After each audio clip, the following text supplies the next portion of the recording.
जो कि 1929 में बताया जाता है कि उस वक्त ये आया था। तो 1929 के बाद हमें कोई मिसाल नहीं मिलती थी कि कभी इस बात में इस किस्म का बुलंदतरीन इख्तिलाफ से कभी भी आया हो। तो इसके बाद न तो इंतजामिया की जानिब से लोगों को पहले कोई वार्निंग दी गई थी, न कोई इतला दी गई थी इस हवाले से, न कोई जहनी तौर पर लोग तैयार थे। तो हाल ये है कि क्योंकि सवात एक बहुत बड़ा जिला है और मुख्तलिफ इलाकों के लोग जो है वो एक तरह से खत्म हो गए हैं, किसी का कोई दूसरे लोगों की किसी तरफ कोई रास्ता नहीं है।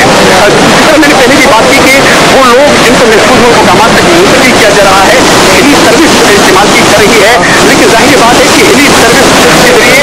इतने बड़े लोगों को एक जगह से दूसरी जगह और महफूज मकाम तक मुंतकिल करना सबसे काफी दुश्वारी का मामला है। अच्छा बाबू, ये बताएगा कि आपने सवाब मेला भी कवर किया था, आपने किस तरह से देखा था जब ये फेस्टिविटी शुरू की गई थी, लोगों की किस तरह से आपने आमद देखी थी, क्या लोगों ने ज्यादा रुख किया था सवाब का? जी सनम, बहुत बड़ी तादाद में लोग यहाँ पर आए थे और जो ऑफिशियल थे उनके उन्होंने जो